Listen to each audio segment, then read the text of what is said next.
आज अयोध्येमध्ये राम मंदिरावरील धर्मध्वजारोहण सोहळा होणार आहे। पंतप्रधानांच्या हस्ते मुख्य मंदिरावर ध्वजारोहण केले जाणार आहे। देशभरातील जवळपास 8000 विशेष व्यक्तींना याचं निमंत्रण दिलं गेलंय। सरसंघचालक मोहन भागवत सुद्धा उपस्थित राहणार आहेत। आजपासून सामान्य भाविकांसाठी प्रभू श्रीरामांचं दर्शन बंद असेल। अयोध्या परिसरामध्ये सध्या कडक सुरक्षा व्यवस्था ठेवली गेली आहे। आज अयोध्येमध्ये राम मंदिरावरील धर्मध्वजारोहण सोहळा पार पडणार आहे। पंतप्रधानांच्या हस्ते हा सोहळा संपन्न होईल। 8000 निमंत्रित आज अयोध्येमध्ये या विशेष सोहळ्याच्या निमित्ताने उपस्थित असतील।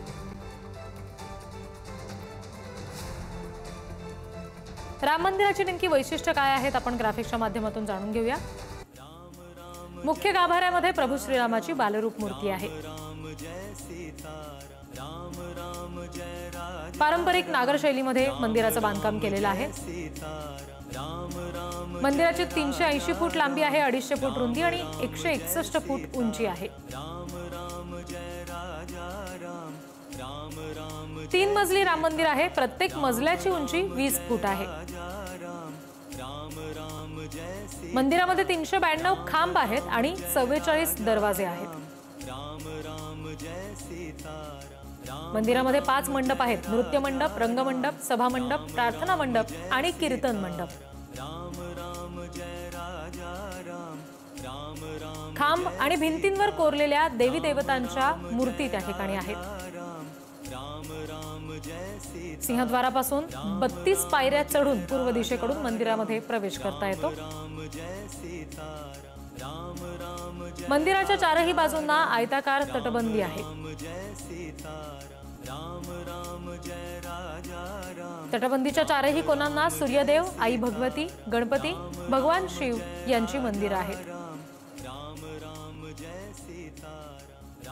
मंदिराच्या उत्तरेला अन्नपूर्णेचं आणि दक्षिणेला हनुमानाचं मंदिर आहे। मंदिराजवळ पौराणिक सीताकूप म्हणजेच एक विहीर आहे। याच विहिरीतून श्रीरामांच्या नैवेद्यासाठी पाणी वापरलं जातं। राम मंदिर परिसरामध्ये सप्तर्षी मंदिराची निर्मिती करण्यात आली आहे। भगवान शिवाच्या प्राचीन मंदिराचा जीर्णोद्धार केलेला आहे। शिवाय जटायूची मूर्ती सुद्धा बसवली गेली आहे। मंदिरामध्ये लोखंडाचा किंवा स्टीलचा वापर अजिबात झालेला नाही। उत्साहित है, मतलब इतना उत्साहित को शब्दों में नहीं बयां कर सकते हैं। बहुत ज़्यादा उत्साहित है, सारी जनता उत्साहित है, सारे लोग बहुत खुश हैं, बहुत प्रसन्न है कि आज ये मतलब समय हमारे जीवन में आया है।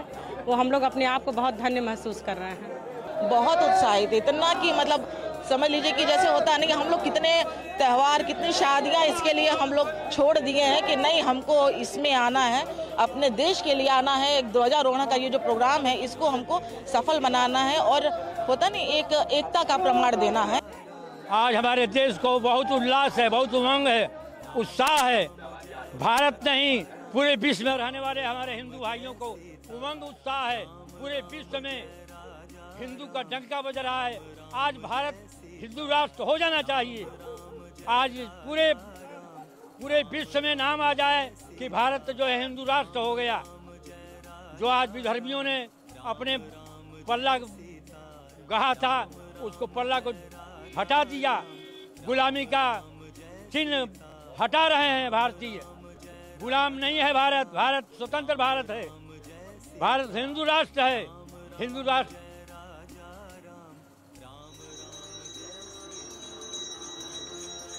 तर या विशेष सोहळ्याच्या निमित्तानं आपल्याशी चर्चा करण्यासाठी समर्थ संप्रदायाचे मोहनबुवा रामदासी सध्या आपल्याशी जोडले गेलेले आहेत। त्यांच्याशी आपण बोलणार आहोत। नमस्कार आणि खूप खूप स्वागत तुमचं पुढारी न्यूजवर। हॅलो जी, मोहनबुवा रामदासी सध्या आपल्याशी जोडले गेलेले आहेत, त्यांच्याशी आपण बोलणार आहोत। महाराज, आपण बघतोय की आज भव्य दिव्य असा सोहळा अयोध्येमध्ये आयोजित केलेला आहे आणि समर्थ रामदासांनी रामभक्तीचं इतकं मोठं महत्त्व सांगितलेलं आहे। त्या दृष्टीनं आजच्या या मोठ्या सोहळ्याकडे आपण नेमकं कसं पाहता? हा मोठा ध्वज उभारला जाणं, त्या निमित्तानं होणारं वातावरण जे आहे त्याचं नेमकं काय महत्त्व सांगता येईल? समर्थ रामदास स्वामींनी आपल्या संपूर्ण आयुष्यामध्ये जीवनामध्ये जो रामभक्तीचा आदर्श सर्व समाजासमोर ठेवला, त्या आदर्शाचं एक खऱ्या अर्थानं जे आपण त्याला प्रतिबिंब म्हणू किंवा खऱ्या अर्थानं राम भूमीचा किंवा राम जन्मभूमीचा जो काही समर्थांनी त्यावेळी तिथे जाऊन संकल्प केला होता, ते राम मंदिर आज खऱ्या अर्थानं आपल्या याच्यामध्ये संपन्न झालं. आणि आज त्याच मंदिरावरती हा जो ध्वजारोहण सोहळा संपन्न होतोय, त्या ध्वजारोहण सोहळ्याचं आज आपल्या सर्वांच्या भारतीयांच्या दृष्टीनं अतिशय भाग्याचा दिवस आहे, सद्भाग्याचा दिवस आहे. आणि मला असं वाटतं की आजच्या या दिवशी अयोध्येमध्ये जो आनंद सोहळा संपन्न होतोय, त्याच्यामध्ये सर्व विश्व सहभागी होते, सर्व भारतीय सहभागी होत आहेत. आणि जे स्वप्न समर्थांचं होतं की देव, देश आणि धर्म याच्यासाठी म्हणून जे समर्थांनी कार्य केलं, सर्व संतांनी कार्य केलं, पण समर्थांनी विशेषतः या कार्यामध्ये जे काही संकल्प केला होता आणि त्याची आज मला असं वाटतं की पूर्तता होते आहे.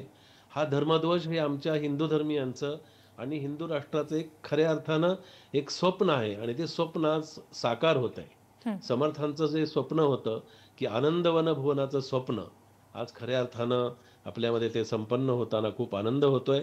मी समर्थ संप्रदायाच्या वतीनं, रामदासी संप्रदायाच्या वतीनं खरोखरीच आपण सर्वांनाही धन्यवाद देतो. आपल्या माध्यमातून हे सगळीकडे पोहोचतं आहे आणि आज अयोध्येमध्ये सुवर्ण दिन आहे. मी खरं तर रामप्राण प्रतिष्ठेला अयोध्येमध्ये तिथे सहभागी होतो. तो आनंद सोहळा आणि आजचा आनंद सोहळा पाहताना मला अक्षरशः अंतकण माझं भरून येतं. आणि समर्थांचं स्वप्न ते होत आहे की रामकथा ब्रह्मांड भेदून पैलाड न्यावी, हे जे समर्थांचं स्वप्न होतं ते आज या धर्मध्वजाच्या माध्यमातून संपन्न होत आहे असं मला वाटतं. आणि ही सर्व हिंदू धर्मीय, सर्व बांधव आणि सर्व विश्वाच्या दृष्टीनं अतिशय खूप चांगली बातमी आहे. खूप चांगला आनंद सोहळा अयोध्येमध्ये संपन्न होतो आहे. समर्थांनी रामरायांचं जे वर्णन केलेलं आहे की घनश्याम हा राम लावण्य रूपी, महाधीर गंभीर पूर्ण प्रतापी, करी संकटी सेवकाचा कुढावा, प्रभाते मनी राम चिंतित जावा, तो रामरायांचा आदर्श आज खऱ्या अर्थानं आपल्या सर्वांच्या जीवनामध्ये यावा.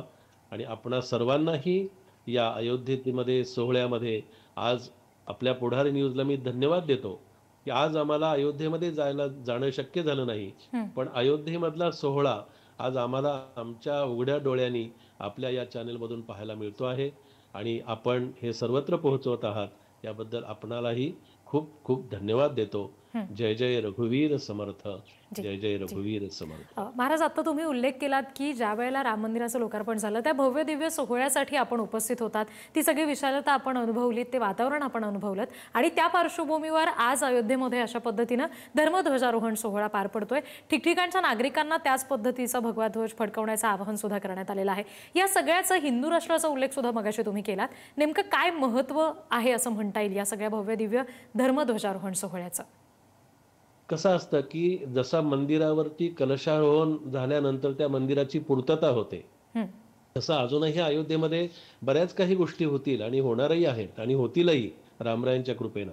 पण आज धर्मध्वज हा सर्व आपल्या मानव धर्मतेचं, हिंदू धर्मियांचं आणि अखिल विश्वातल्या सर्वांचंच, मित्र असं म्हणेन की इथं केवळ कुठला धर्म, पंथ, संप्रदाय अशा प्रकारचा भेदभाव न ठेवता हा सर्व विश्वाच्या दृष्टीने ही अत्यंत आनंददायी बाब आहे.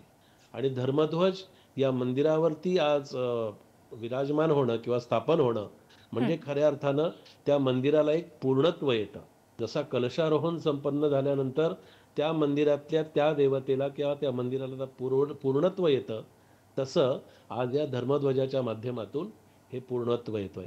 आणि आम्ही याच्यातून काय शिकावं, तर आम्ही याच्यातून बंधुभाव शिकावा, आम्ही याच्यातून रामरायांचा आदर्श शिकावा.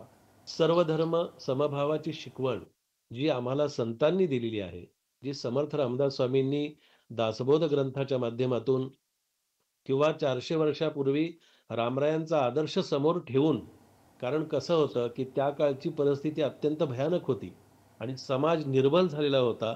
अत्यंत निर्बल अवस्थेत गेलेल्या समाजाला खरोखरीच एक चांगला जागृत करण्याची अवस्था त्यावेळेला निर्माण करणं खूप गरजेचं होतं. आणि त्यावेळेला रामरायांचाच आदर्श समाजासमोर ठेवणं ही काळाची नितांत गरज होती.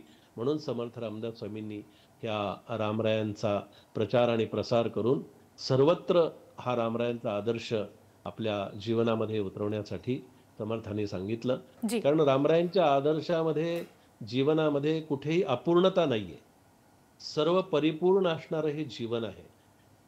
बंधुभाव म्हणा, एक पत्नी व्रत म्हणा किंवा या सगळ्यांचा आदर्श हा रामरायांच्या जीवनामध्ये आपल्याला पाहायला मिळतो. आणि मला त्या सोहळ्यामध्ये प्राणप्रतिष्ठेच्या सहभागी होता आलं आणि आजही या धर्मध्वजाच्या या चिंतनामध्ये किंवा आपल्या या माध्यमातून सहभागी होता येत आहे. मला तर असं वाटतं की मी अयोध्येमध्येच आहे आणि तो आनंद सोहळा तिथे मी आज उघड्या डोळ्यांनी पाहतो आहे. खरा एक भावनेचा विषय आहे, श्रद्धेचा विषय आहे आणि त्याचबरोबर आमच्या भारतीयांच्या मानबिंदूचाही तो महत्वाचा विषय आहे असं मला वाटतं. जी, धन्यवाद महाराज, आपण आमच्याशी बोललात या सगळ्या संदर्भात सविस्तरपणे आम्हाला मार्गदर्शन केलं. त्यासाठी मोहन बुवा रामदासी जे समर्थ संप्रदायाचे होते ते आपल्याशी बोलत होते. या सगळ्या अयोध्येतल्या भव्य दिव्य सोहळ्यासाठी पंतप्रधान नरेंद्र मोदी उपस्थित असणार आहेत. त्यांचा नेमका कशा पद्धतीनं हा सगळा दौरा असेल आपण बघूयात ग्राफिक्सच्या माध्यमातून. सकाळी 10च्या सुमारास पंतप्रधान मोदी अयोध्येमध्ये पोहोचतील. सप्तमंदिर, महर्षी वशिष्ठ, महर्षी विश्वामित्र, अगस्त्य वाल्मिकी, अहिल्या मंदिराला मोदी सकाळी 10 वाजता भेट देतील.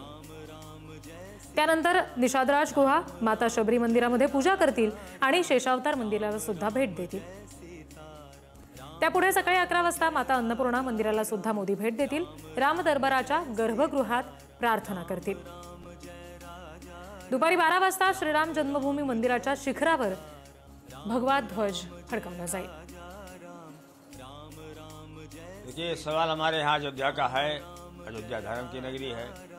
अयोध्या में सब धर्म के, सब जात के देवी देवता यहाँ विराजमान हैं। अयोध्या में साधु संत हैं, गिरस्त हैं और अयोध्या की धरती ये शुद्ध मानी गई है। अयोध्या में मठ मंदिर और सारे धर्मों के जो है देवता यहाँ विराजमान है, सभी का सम्मान है।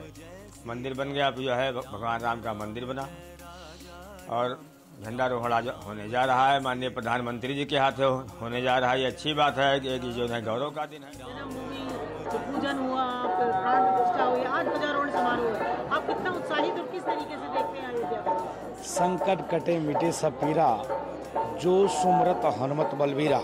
हम लोग हनुमान जी महाराज के साधक हैं और हनुमानगढ़ी से राम जी के चरण शरण में उस भव्य दिव्य नभ मंदिर के निर्माण के बाद शिखर पर जब भगवा ध्वज आज देश के यशस्वी प्रधानमंत्री जी, माननीय उत्तर प्रदेश के यशस्वी मुख्यमंत्री पूजनीय योगी आदित्यनाथ जी महाराज और संघ प्रमुख माननीय मोहन भागवत जी के नेतृत्व में जब वो भगवा ध्वज लहराएगा तो पूरा दुनिया सनातन में हो जाएगा। इसके लिए क्योंकि सनातन सिखाता है धर्म की जय हो, अधर्म का नाश हो, प्राणियों में सद्भाव, विश्व का कल्याण हो। जो धर्म सनातन सर्वे भवन्तु सुखिनः सर्वे सन्तु निरामयः का एक उपदेश देता हो, आज माँ भारती के उस पावन गोद में धर्म नगरी अयोध्या में जहाँ पार ब्रह्म परमात्मा भगवान श्री राम का जन्म हुआ, वहाँ पर भव्य मंदिर का निर्माण भूतो न भविष्यति। अगर देश के यशस्वी प्रधानमंत्री मोदी जी नहीं होते, योगी जी मुख्यमंत्री नहीं होते तो संभव नहीं था राम मंदिर पर ध्वजारोहण और भव्य राम मंदिर का निर्माण। चाहे वो कोर्ट का आदेश हो, आदेश के बाद भूमि पूजन का कार्यक्रम हो, चाहे वो प्राण प्रतिष्ठा का कार्यक्रम हो, चाहे वो जब आपने देखा होगा टेंट में रामलला थे तो पूजनीय योगी आदित्यनाथ जी महाराज जब उसको वैकल्पिक मंदिर में लाए थे, लोग रो रहे थे कि कब मंदिर का निर्माण होगा। जब मंदिर का निर्माण हुआ तो लोग ललायित थे कि भव्य मंदिर कब बनेगा, और जब आज भव्य मंदिर का निर्माण हुआ तो आज उस भव्य मंदिर के निर्माण के ध्वजारोहण का कार्यक्रम माननीय प्रधानमंत्री जी कर रहे। हम लोग उत्साहित हैं, आह्लादित हैं और हम लोग तो हनुमानगढ़ी के संत हैं। हनुमानगढ़ी सदैव राम मंदिर के लिए योगदान दिया है, चाहे वो 1722 ईस्वी हो, 200 से ज़्यादा नागा साधुओं ने प्राणों का आहुति दिया, चाहे 1800 कुछ ईस्वी हो, चाहे वो 1949 हो, पूजनीय बाबा अभिराम दास जी महाराज। तर आज अयोध्येमध्ये जो भव्य दिव्य असा ध्वज त्या ठिकाणी फडकवला जाणार आहे।